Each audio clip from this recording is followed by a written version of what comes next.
Pat yourself on the back because you are right here, right now, for a reason. Welcome to the On Purpose podcast, where together we will empower ourselves and others to live lives with more passion and purpose. How you doing this morning, Jared? Good, man. I feel real good. Today. Got some meditation in, got a nice walk in. Feel like I'm on the come up again. There we go, man. You know Got what I mean? that stimulus and Yeah, I just need a little sunshine. I really, dude, I don't know if I'm just more in tune or just because I'm getting older, but the weather really affects me. If it's cold and like gray and snowy, like any doubts I have, any negativity seems to be louder. But when it's like sunny and you can get out and get fresh air and sunshine, it just makes everything so much easier. I totally can relate to that, man. How are you feeling? Good, man. Been going hard with the 75 hard stuff, so feeling a little tired. Maybe I need to take it a little easier on the workouts, recharge, but feeling good, feeling up. Staying consistent with my practices, and that's what it's about. How's But the also missing the sun. Yeah, it'll be back soon. How's the part of 75 hards, no drinking and stuff? How's that going? Oh, it's good, man. It's good. I really enjoy when I don't smoke cannabis. Yeah. I remember my dreams so vividly, man. So vivid. I think I told you that I had that dream the other day of you and me had Joe Exotic coming on the podcast, the Tiger King guy. which is funny because I only watched that first episode like a few weeks ago just because I saw all these memes and I was like, all right, I'll check out the first episode. But that's all I've watched, and yeah, I had this really vivid dream with him, man. It was weird, and then I called you and was like, hey, man, I got Joe Exotic coming on the show. That was a pretty funny dream, but yeah, no, I enjoy my total sober periods, man. I mean, it ebbs and flows, and I enjoy it. Got Ramadan coming up around the corner, so that's going to be an even Yeah. more zen period of adding the fasting. Oh, are you on gonna top fast of again? You're gonna do Yeah, it again? Do you do it yep. every year or do you hit it sporadically? No, I do it. I do it. I have been doing it just about every year for the past several years. Dude, it's nuts because I remember you were doing it last year when we first started the podcast. We were only like probably 4 or 5 episodes into it, hmm and I remember you would show up. We did a few evening podcasts, and you would show up with like all your food. You're like, "Can I eat while we do this?" And I was like, "Of course." Yeah, that's crazy. it's tough, man. No food, no water, no nothing during from sunrise to sunset. I don't know, you're the man for it. Yeah, that'll be good to watch again. What did you think of Miss Rachel Pastor's interview? Whew, that was a good one, man. That was a good one. I really admire her vulnerability and her courage sharing the adversity in her life and the personal integrity piece. I liked how she talked Yeah. about how she had to keep promises to herself and how she stacked her promises, right? She started out with just the no use, and then now I got to show up to work, and I thought there was a lot of good valuable takeaways, but that personal integrity piece is really what stuck out to me for hers. What did you think? No, it's the same thing. I was thinking she didn't start with promises. She started with a promise. Like, Right. I just won't use today. And then when she started feeling good with that, she added a second promise. And man, I think that's such a good idea for people is don't look at the whole journey up front and have all these, like, just start with one little thing. No matter what it is you're trying to change in your life or add to your life or make better. I think sometimes we cause ourselves inaction because we see it as too big, it's insurmountable, it's such a big ordeal versus like taking one little step at a time. So that's what really stuck with me is that she literally she changed her life by making one promise to herself and keeping it every day. I love that, man. That concept is transcendent. The compound effect. Start Mhm. small, consistent actions are what really makes a big impact. So definitely enjoyed her. Yeah, that's good. What do you think about today's guest? What are you anticipating here? My man, Double S, man, Seth Silvers. He has his own podcast and his business is all about sharing your story. So I think it's going to be really cool to dig in deeper to his because whenever I interact with him, he's always kind of the guy asking questions and probing. So I'm excited, man. I don't really know what to expect except that it's going to be insightful and it's going to be some good stuff. So today the student becomes the teacher. Indeed, Let's yes. bring him on. All right, On Purpose community, we have a special guest here with us today, an actually personal friend of mine, Mr. Seth Silvers. He is the founder and CEO of Story On Media and Marketing and has a passion for helping purpose-driven businesses grow through marketing with stories. He's actually helped me personally with my business and marketing with stories as well. And he's a podcast aficionado, also has a Story On podcast that you guys can check out, and also a loving husband as well. So please, guys, help me welcome Mr. Seth Silvers. How you doing, my man? I'm good. Thank you guys so much for inviting me to be on the show. I'm really excited about this conversation. Been looking forward to it all day. Oh, nice. That's a lot of pressure. What were you looking forward to the most? The intro? Getting to see people. Yeah. Oh my goodness. Even though this is virtual, just getting some human interaction after social distance working all morning. Yeah, no doubt. We definitely miss it. We're fortunate that our communities really come together during this time. So we thank you for coming to share your story with them, and we look forward to what they get out of it. Absolutely. Thank you guys for the opportunity. For sure. So, Seth, before we dig into the purpose stuff and the heavy lifting, we like to get you warmed up. So I don't know if you worked out yet today, but we got to warm you up. We got to get you going. So a couple warm-up questions we like to throw at you. So sit back and be ready. These are pretty tough. I don't want you to take these lightly here. The first one is, Seth, you're doing your podcast aficionado best, but you only get one food for the rest of your life. What are you taking with you? Probably, man, I want to say pizza. That's the first thing that came to my mind. It's good. It might be pizza. Yeah, I like that, dude. Food. I do. I'll be honest. Sometimes I'm disappointed. I'm not gonna lie. When we have healthy guests on there, like I'm taking chicken breast, or I'm like, dude, you get one food forever. Like you can eat, you can run more. If it was pizza, then it would probably take a good amount of years off of my life, which would probably be a downer effect. But that means maybe I wouldn't hit the place where I'd be like bored of it. Maybe because my life would be shorter, I'd just like love it the whole time. Maybe you'd have higher quality. Yeah. What kind of pizza would you do? I mean, right now I'm like thinking of like Crazy Carl's Music City hot chicken pizza, where they put hot chicken and green chilies and cream cheese on it. Oh my God. So, yeah. Like it's not something you want to eat before you work out, but you just need to treat yourself. And like, that's one of the best pizzas around. Yeah. That sounds incredible. Yes. Crazy Carl's does have some good off kind of unique pizza. Yeah. Yeah. They're great at, I guess the crazy pizzas. Yeah. All right. I'm going to have to check that one out. So next question, Seth, is if you could be any superhero, real or made up, you could be Batman or you could be Super Seth, with any superpower, who and what would you be? Or what superpower would you have? So this might be, it's going to be a controversial answer because my favorite superheroes are Batman and Iron Man. And I would actually argue that they are not at all superheroes. I agree. I agree. So I would probably pick Iron Man because I feel like his only superhero or superpower is like ingenuity and like resourcefulness.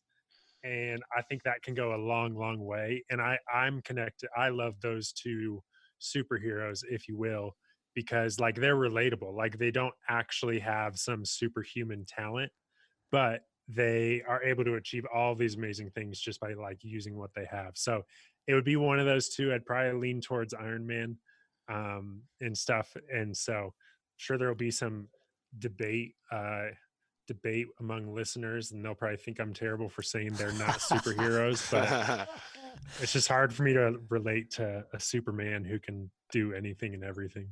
Yeah, no, I think Love they're it. both relatable. And I argue, I love just poking fun at my teens because they're superhero fans, that Batman and Iron Man aren't actually superheroes. They're just Yeah. regular people with great, one, they have a lot of money, and Yeah. two, they have cool outfits that do powerful things. Yeah, it's like incredible resourcefulness, and obviously they have resources too, but I think just like their creativity and ingenuity behind them. And yeah. Nice. Yeah, we'll see what kind of feedback we get. I don't know if we have a whole lot of Marvel or DC one side or the other followers, but we'll see if they come out for that one. Hmm. All right, Seth, what book are you currently reading? I am currently reading I'll say I'm currently reading 3 books. One is the Bible, which I'm always reading at some point in the Bible. And then I'm also reading I think it's the 4 disciplines of execution, or the 4DX. It's like Hmm. a um, pretty much like a project management goal setting book. And then I'm reading the New Conceptual Selling, which is a book about sales and making it a lot more like question based and a lot more focused on serving the customer rather than just like trying to play the numbers game and stuff. So I'm reading all 3 of those right now at different parts. And I guess the last one that I read before I go to bed to turn my brain off is Harry Potter. Oh, Good old wow. Harry Potter. Yeah. Yeah. I had to stop reading fiction. No, I had to stop reading nonfiction before I went to bed because I couldn't shut my brain off. Just think about it the whole time. Yeah. So now are you having Quidditch dreams? I've only had like 1 or 2 Harry Potter dreams. I like fall asleep reading it. So Mm, it's mostly just like a way to like get my brains like not thinking about what I want to do the next day or what I did this day and stuff. nice.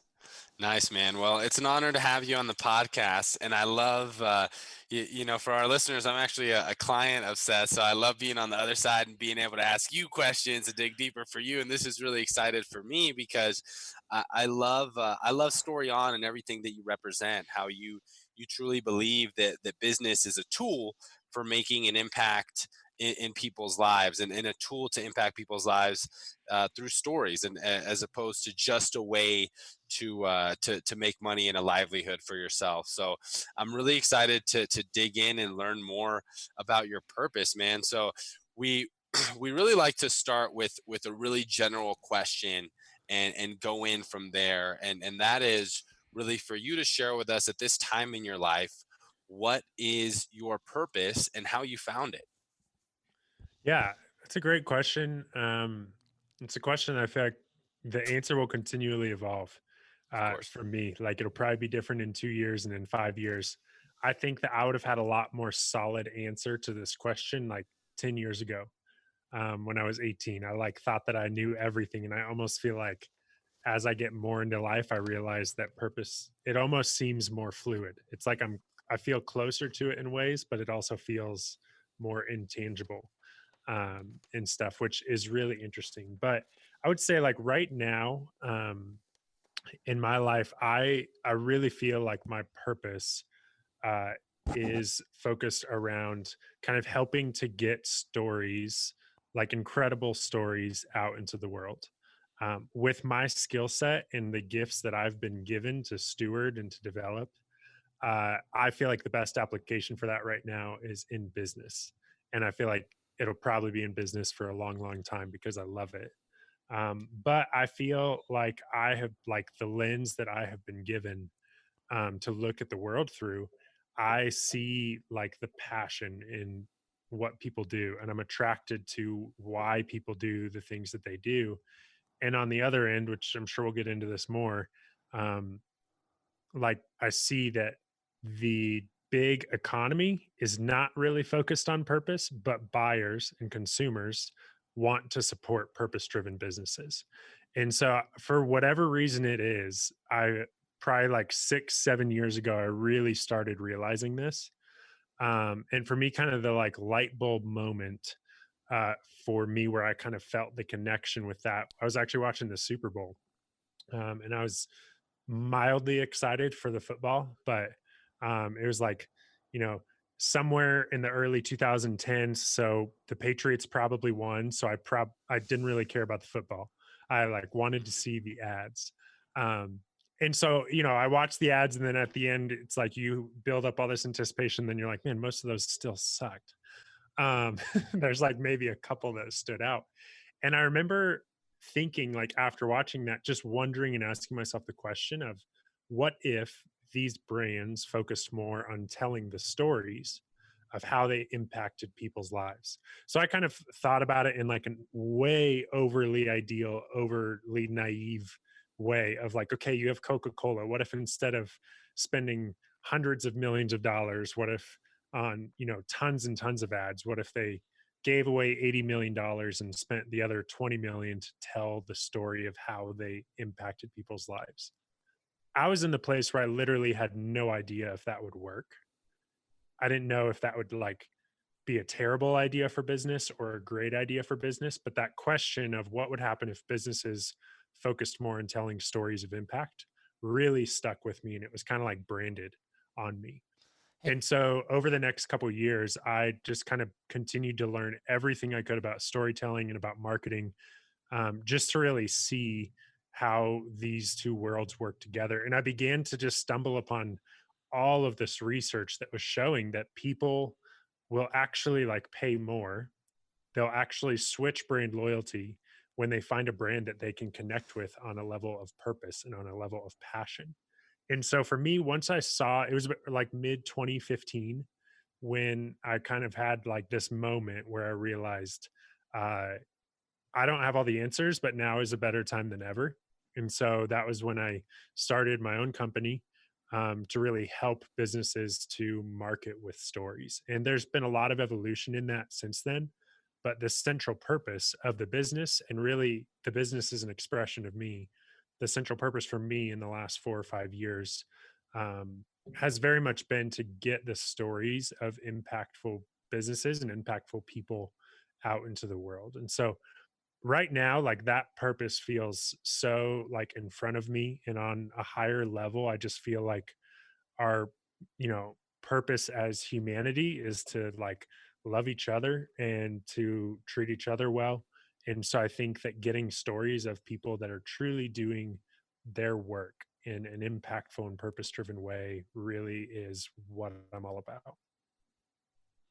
and has that always been an interest to you when you were younger and stuff? Were you always kind of interested in why people were doing things, or did you develop that as you got older?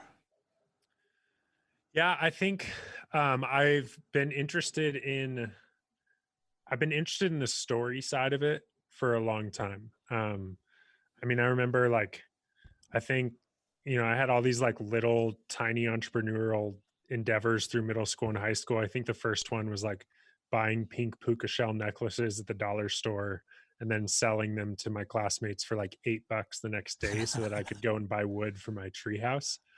Uh, and so like I was always interested in like the like making money and figuring out how to solve problems. And then when I was 16, I like felt on my heart like this need for unity in our community. And so I started this nonprofit organization where we're focusing on bringing community groups. And I grew up in a church, and so we were bringing church groups together every 3 months for a night of unity. So I was 16 trying to figure out how to get youth pastors and senior pastors who were like in their 30s and 40s and 50s and even older, how do we convince them to come together? When, if you don't know this about the church world, it's not actually that unified. Sure. uh, like faith is actually pretty segregated and disunified, unfortunately. And so I realized, like, man, if we're just trying to like pull all these people together, we have to have a story. We have to like find one thing that everybody agrees on or everybody can like buy into. And so that movement was extremely successful. And like every 3 months, we had 400 to 600 students coming together in these nights of unity and impact. And we were raising money for like water wells and all of this amazing stuff that I experienced as a teenager. And so for me, really at 16, that was the first time that I saw like, wow, stories have a like they have a way of bringing people together, of unifying people. And so I just kind of kept that intrigue, and I think that heightened my awareness to be able to pay more attention to the stories of businesses I liked, and even like bands or artists, just thinking like, well, what is their story and how does that bring us together? So that the passion for storytelling and seeing the impact of that has been around for a while. It's awesome, man. And I like that you bring up the church and religion because it's funny that you mention there's so much segregation, not just in the Christian church. There's so many different sects of Christianity, but even in the world's major religions, but they're all telling the same stories. I was really fortunate to grow up in a household that had Catholicism and Islam, and there's all the same stories of Jesus Christ in both the Quran and the Bible, but they just disagree on these tiny little details that nobody knows for sure. There's no way you can know for sure, right? But there's this separation. So what do you think are the stories that are causing the separation in this religious realm? Because it sounds like you've definitely spent a lot of time in the church world. Yeah, that's a big question. Uh, but I like it. I mean, I think it really does all come back to Jesus. I think the majority of the disunity in faith and in churches and in different religions, it pretty much all comes back to like who Jesus is. Mhm. Um, I increasingly care less and less about what happens to me after this life. I know that after I die, that is not the end, and I believe that with all my heart. And I think that there's much more to this life than I'm experiencing now. But because I feel like the life that the Bible, which I believe to be true personally, is true, and I believe that the life that it calls me to is to strengthen my relationship with God and my relationship with Jesus, and to like reciprocate that to others. If you grew up in a religion where you believe that Jesus is not God, then that's going to be like a big conflicting point, and stuff. And I know, like the difference between believing Jesus is God or Jesus is a prophet, like there's a ton of tension between that and stuff. And so I think that it really all comes back to like so much of religious desegregation and stuff. Or sorry, religious like segregation comes back to who do people believe that God is, and how involved do they believe that God wants to be in our life. And so, um, yeah, there's so much in there, I think, and it'd be super fun to talk more about that. But yeah, I think it kind of all comes back to that thing, in my opinion. Yeah, I was curious. No, and I completely agree that in my experience has also been the biggest disagreement of in Islam they say that, oh, God is a separate entity and that Jesus was a prophet, and to where in Christianity there's the Trinity, and just that disagreement. But the stories are all Hmm. the same. The way to live your life, all the messages are all the same. So I think it's beautiful that to this day you continue to read the Bible, because I mean, these religious texts are the essence of story and some of the birthplace of the plots that we carry throughout so many stories in life. Seth, can Hmm. you tell us a little bit about how your journey from 16 years old of starting this nonprofit to really how you got to starting Story On? Yeah, totally. I so yeah, I started that nonprofit, and that was the last 2 years of high school. Really was I was like kind of in high school, but very much like building this organization was what I was doing. And so we were like working on, the ideas and potential of like, could it become a nationwide movement and stuff. And so we were working to like build up like leadership teams and different things. And I went to college in Oklahoma, got a scholarship to go out there, and knew that I wanted to go to school. And so I was still involved. But I feel like in college, uh, I learned so much about myself. I had been, as my like giftings and as my talents were kind of coming to the surface in high school, and as started this thing and it worked fairly well. I was certainly not the only one involved. Like there were so many people that contributed, Were but you a Sooner? No, I was not a Sooner. I went to Oral Roberts University in Tulsa. Okay, guys. And Yeah. what were you studying? I studied business communications. Okay, gotcha. Yeah. So I think like in high school, I was in because I was involved in the church and in the ministry world, it was really easy for people to see like my gifts were coming up to be like, oh, you should go into ministry, like you should be a pastor. So I very much entered college thinking like, oh, I'm going to be a pastor. I'm going to be like leading a ministry or something. And then just over the years, through some different circumstances, I started to realize like, man, I don't see the world in this way of like there's like church stuff and ministry stuff that impacts people, and then there's business stuff that makes money. And I think a lot of people look at the world in that way, like you either make money or you make an impact. And that line in the middle of those like totally evaporated in college, and I realized that like business is actually a really amazing tool to make an impact. So that kind of piqued my curiosity and my interest. And then after college, I actually got hired by this family who was wanting to they had a large foundation, and they were wanting to kind of launch their foundation into a nonprofit. And so they hired me to do that.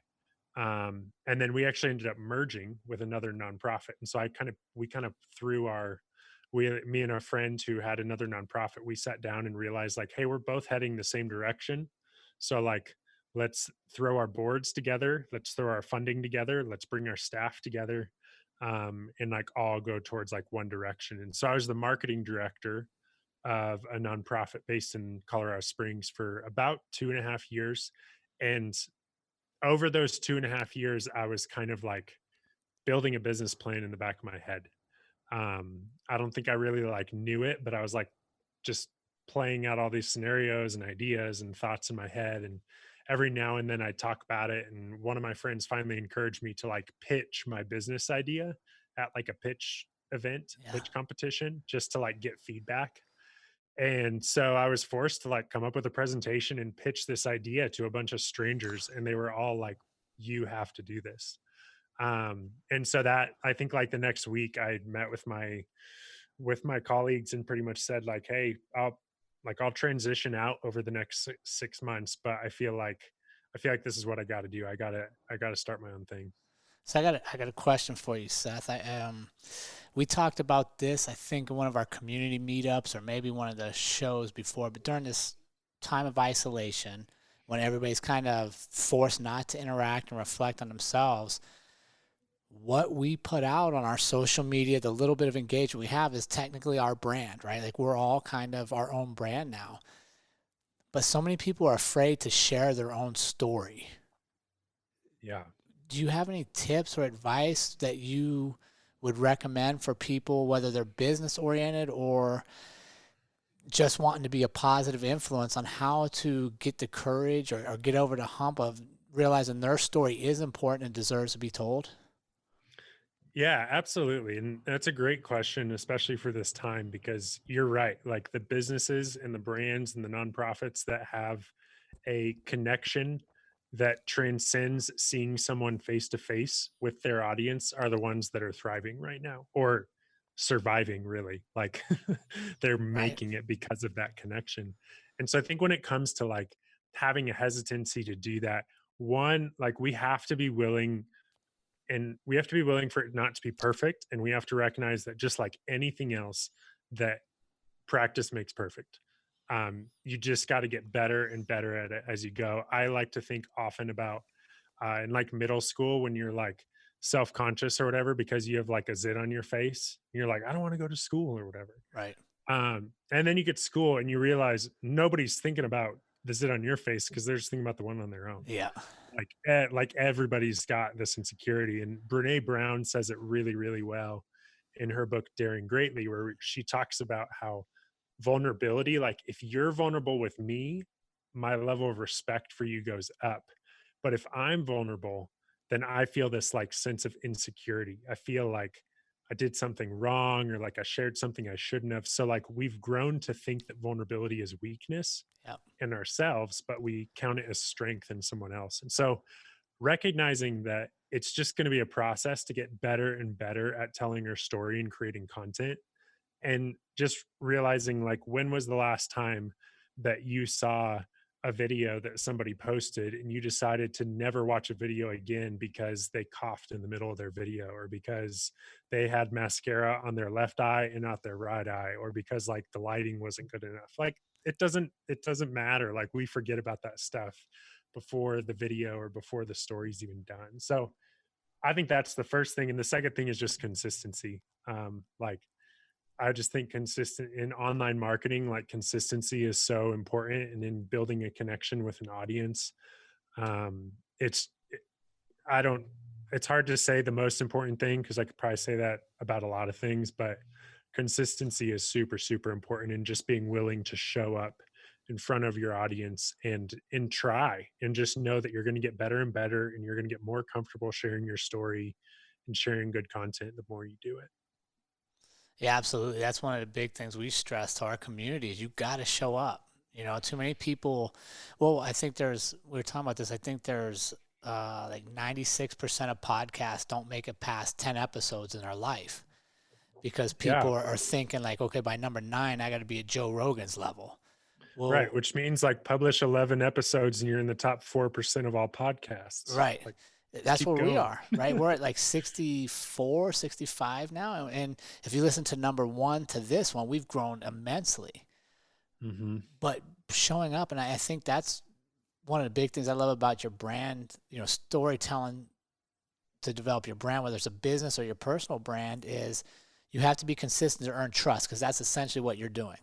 I trust that you're going to show up and you're going to have a certain quality to you. So then I keep coming back. So then now you're starting to, I don't look at your competitors as much because I have that relationship with you, which also means I'm more forgiving if there's a mistake. If, like you said, the lighting's off or something, I don't look for all the reasons I shouldn't be part of it. I look for the connectivity. And I think that's the joy of storytelling, is you break the bridges between me just sitting back and looking at why I'm not like you and why I can't do what you do.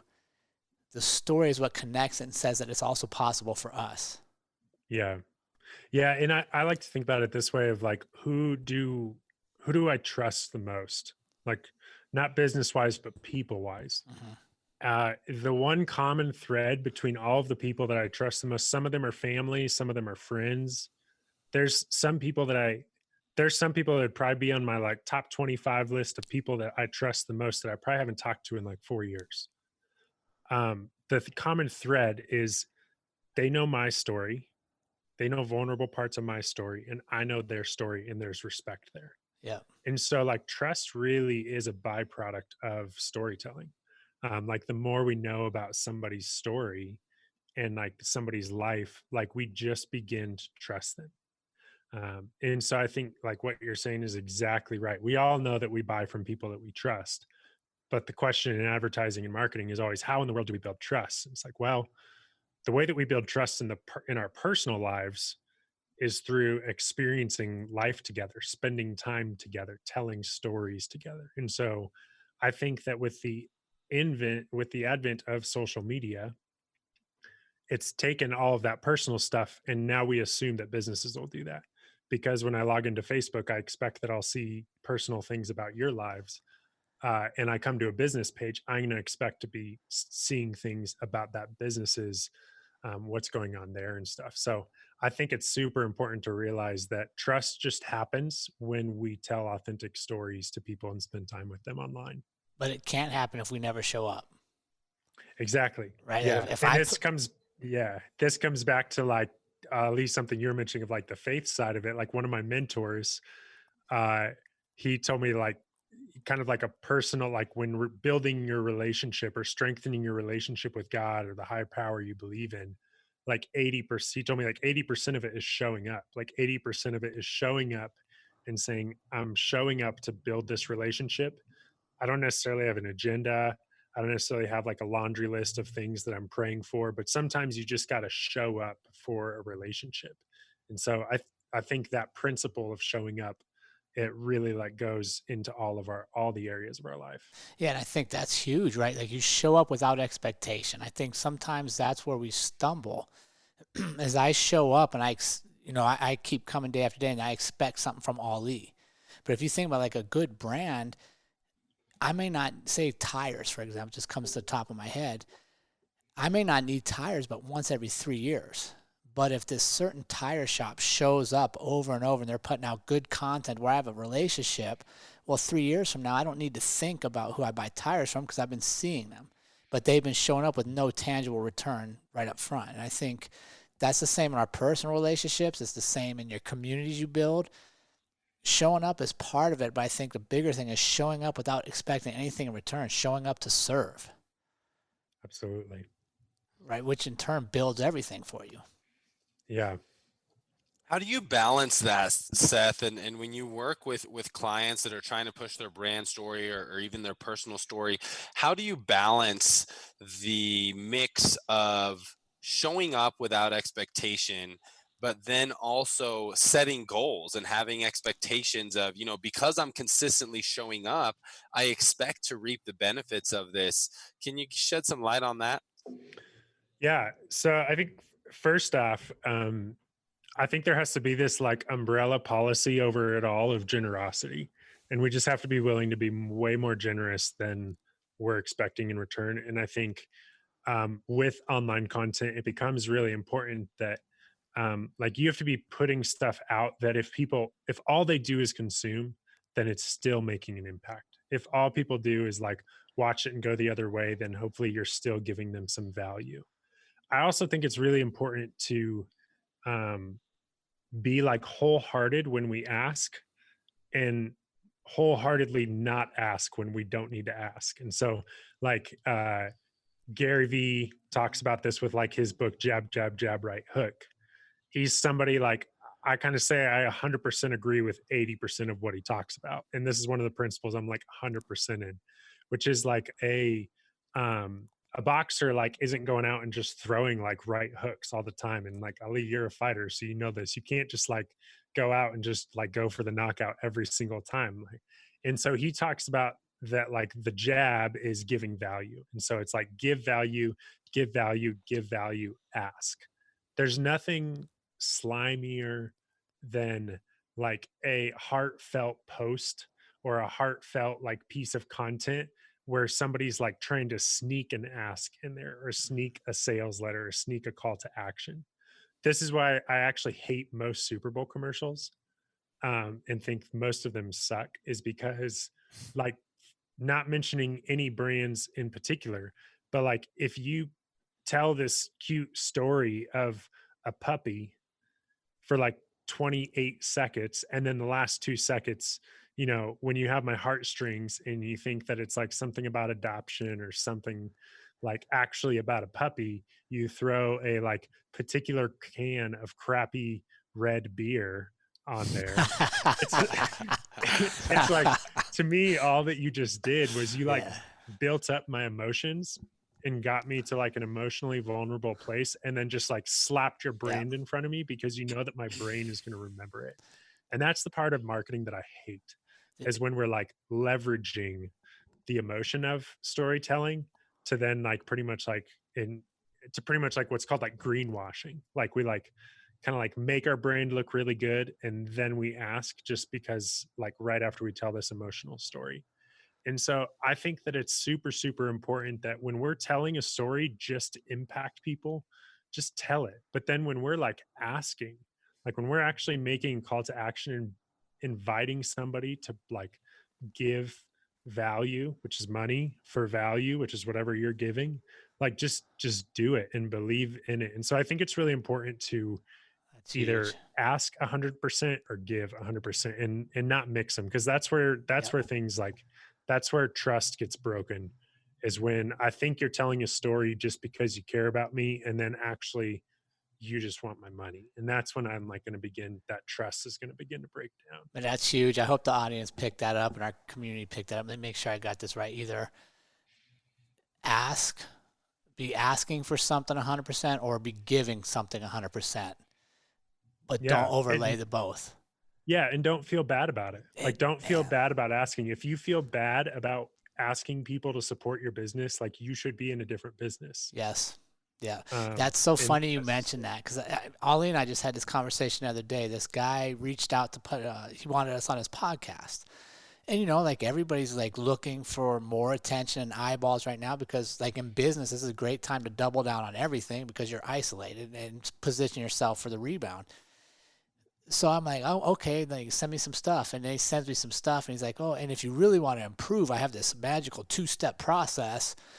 And by the way, I'd love to have you on the show. And I just told Ali, I was like, I literally, but I couldn't say it the way you said it. So I was like, Ali, I don't know why, but I just don't feel like I want to go on this guy's show. Like he wanted me. Now he has this magical thing for me. Like I'm not interested. And I think it was just what you said there, Seth, now that you put it that way, is he was asking for me for something, but then he sneaks in the take from me. You know, like he was giving and then it was taken, and it just left me with a bad feel in my mouth. And I think you're exactly right. I was there thinking I was important and that he wanted me to come there and share what we're doing. But then he slides in, but like I can make you better if you buy this thing from me. And I wasn't emotionally prepared for it, I guess. So it kind of just left me feeling like I feel dirty right now. Yeah, and people are becoming, like I like to say, like our BS meters are getting much more finely tuned towards stuff like that. Like we're just paying, I think buyers are paying more attention to it. And so we're um, being much more aware of situations like that and filtering those out. And that's why like I think authenticity, which is a word like we talk about a lot with our clients, is so important. And like we like kind of one of the phrases we use is just that like authenticity always wins. Like it Yes. might be slower, might be more expensive, might be harder, but like at the end of the day, like I feel like authenticity is always going to win in messaging and communication and marketing. I love it. Do you have a quick, like something quick that our community could take away to know if they're actually being authentic with themselves? Is there like a little test that you have for clients to say, how do I know if this is authentically the message I want to share? Yeah. So, not in particular, but I think this quick practice that will like transform the way people tell their story. And it really shows like whether or not it's focused on you or whether or not it's focused on your audience. And so some people might be familiar with like the concept of the hero's journey. If you're not, it's an age old like storytelling formula that has been around for thousands of years. It's the formula behind most of Hollywood's best movies. Probably the book that you're reading right now follows this formula. And this formula initially says that there's this, it's like this story structure where there's this character that goes on a journey and he starts to encounter problems. And then he meets a guide, and this guide can empathize with them and gives them some advice, gives them a plan, and the character either succeeds or fails. Super simple formula. Like it's the Harry Potter and Dumbledore, it's Frodo and Gandalf. It's all of these things. Like almost every story that we love has a hero and it has a guide. The problem is when we as businesses think that we are the hero. We think that like we're coming in to save the day. When we think that like me as a business and as a marketing agency, when like I can come in and I can solve all of your problems. Like, and so the language in that way, if I was talking about my business as the hero, would be like, okay, like we're the best marketing agency in the country and we tell stories better than anybody else, as opposed to flipping it to where my business is the guide and you're the hero.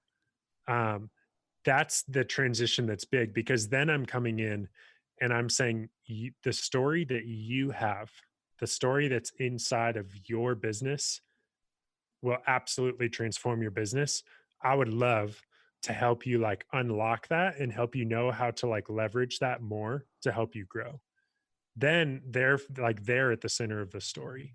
And hopefully like I think the best description or best picture of this is in Star Wars when like one of the old episodes when Luke is like training and Yoda's on his back, and like Luke is doing all these flips and stuff and Yoda's just like whispering things into his ear.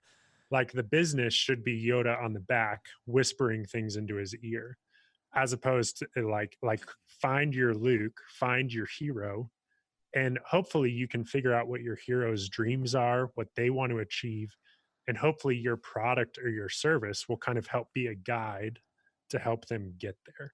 So it's a super simple practical tool of asking yourself, like, are you the hero of your story? Like, look at your messaging, look at your website, look at how you're pitching your company. Are you trying to sweep in and save the day?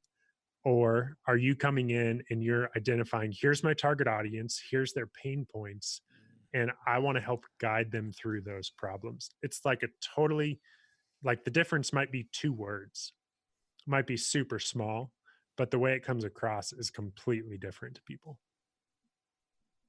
I love those analogies, man. Thinking about being a guide instead of the hero. Would you say that that also applies to people who are looking to share their personal stories, or if their personal brand is their business, like authors, speakers?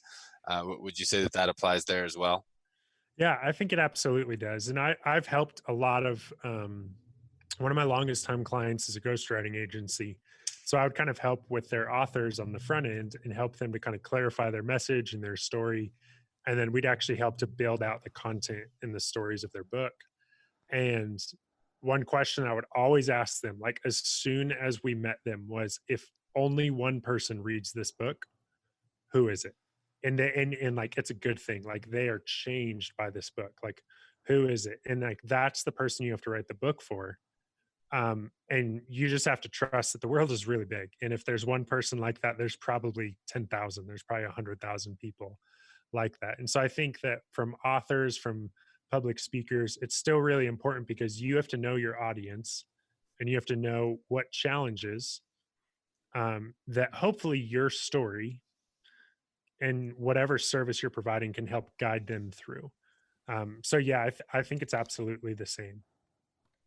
I love that, man. That's awesome. I remember you did a community challenge with local business owners, and I'm really grateful that you included me to share stories on Facebook. Sometimes it was personal, some business, and that was really empowering. And I think at the time, Story On was just you just had Story On going on with your agency, to where you would have to onboard a client, but you've recently launched a new project, the successwithstories.com, where people can go and learn a little bit more about how to become a purpose driven business, and share stories more within their businesses and personal brands. Can you shed a little bit of light on this new project that you recently launched? Yeah, totally. And a little bit of the backstory behind why this product needed to exist was pretty much because for the last 5 years, I've struggled to have a sustainable business model. I've known I want to help people with their story. I've known I want to help them grow their businesses, but I've done, I don't know how many, I've done a ridiculous amount of completely individualized, customized projects for small businesses, which uh, pretty much leads to like being underpaid and overworked, when you have to customize everything. And so I realized that like my passion really is to help small businesses. Like, we've gotten to work with some large businesses, and that's great. And we'll, like, if we work with larger companies, that's going to be more on like a customized, like, we're going to help them tell this one story or produce this one podcast or something. But I wanted to help small businesses learn how they can market themselves when they don't necessarily have the budget to be able to hire an agency to create all the content for them. And so we launched Success with Stories. It's not an online course, it's a membership community. And it's a membership community where people will learn how to do it yourself, whether you have like a phone that you're marketing your company with, or whether you have like a small marketing team or a social media assistant. It's really about learning what are the essential marketing principles. Like, showing up every week is one of them. Sharing your brand story is one of them.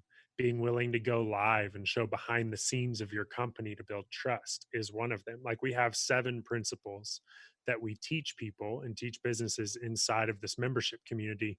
And we do it for a pretty low monthly rate, where they're able to kind of get the experience of a professional agency, for like what they'd be paying somebody if they just like hired somebody for a few hours a month. And so it's really designed to help business owners where you're having to do your own marketing. And then some of those businesses are growing and we're growing with them. And so they get to the place where they I do think that every business should outsource some creative work once they get to a certain scale. Like there's a value of having a third party help as another perspective on media. And so, after working with people through this process, then if the opportunity arises for us to be able to help produce their brand story or produce their podcast or other content like that, then we're really excited for that opportunity. But yeah, everything for Story On right now is starting at this online membership site called Success with Stories, teaching purpose driven businesses how to build a brand online. Super cool, man. Great stuff. And I think you hit on it at the start of the episode that really the purpose for humanity, at least that you believe in, and most widely spread religions believe, is that we all want to connect. We all want to unite. We all want to love each other and help each other grow and help each other share each other's stories. So I think that's huge. And I always love going to this is there's a reason that the absolute worst punishment we can come up with is solitary confinement, because we need each other. We want to share. We want to be around each other. And that's why this time is so hard for people, is because we can't connect. We can't be with each other. I mean, we can, but it has to be through digital. We all like that real in-person stuff. And I think what you're doing is really fantastic, and that the power of storytelling is transcendent. We remember stories, and there's a reason why books and some of these stories are able to transcend thousands and thousands of years. So really appreciate what you're doing, Seth. Are there any specific key takeaways when it comes to, and I know you've already given a few, but before we get to wrapping up here, that you want to leave our listeners with, maybe some current business owners or aspiring business owners with purpose-driven businesses, that any tidbits that you could give them to become better storytellers, to be more impactful in their business? Yeah, I would say, I mean, to start, what I mentioned a few minutes ago of recognizing, are you the hero or the guide? Like that's the first, like that's essential to know the difference between that.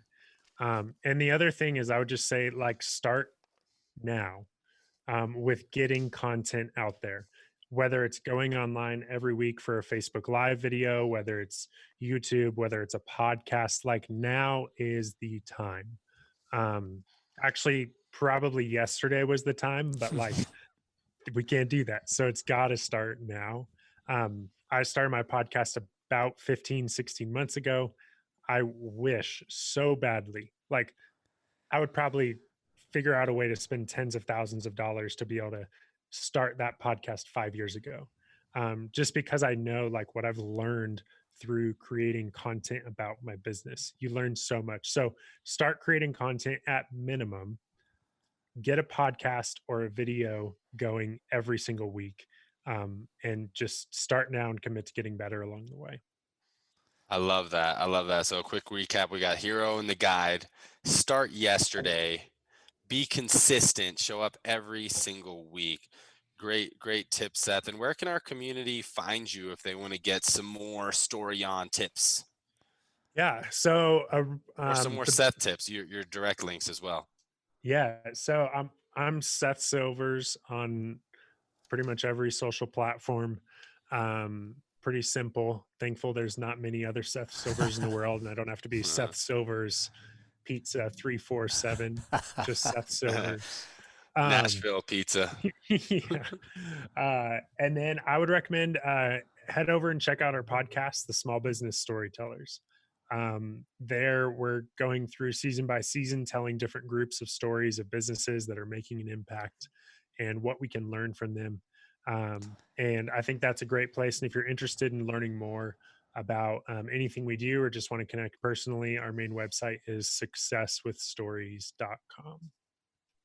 Man, that's awesome. Thank you so much for being here. And I hope the community sees one of the things that I love about small business. I think that's going to be really evident when we come out of this whole time is that there is enough success for all of us, and that I don't have to look at somebody and think that if they're successful, we can't be successful. And collaboration is truly, when you boil it down, what we're missing human interaction, we're missing working together and collaborating. And I hope that when we emerge from this time, and we have choices where we're going to spend our time. We choose to look for what we have in common with each other and how we can help one another versus kind of what you guys went back to at the very beginning, the small details and some religious manuals where we stay divided on those instead of seeing that we have so much more in common and we can work together. So we wish your podcast the best. And yeah, our listeners, get over there and check that out. I know we have a lot of entrepreneurs that follow us. So you can never have too much information to be the best you can be. And we thank you for sharing that time with us. Absolutely. Thank you guys so much for the opportunity, and same goes to you. Wish the best for the On Purpose podcast, and I'll be looking forward to listening to more episodes. And remember, team, life is far too short to live any other way than on purpose. We will see you all again next week.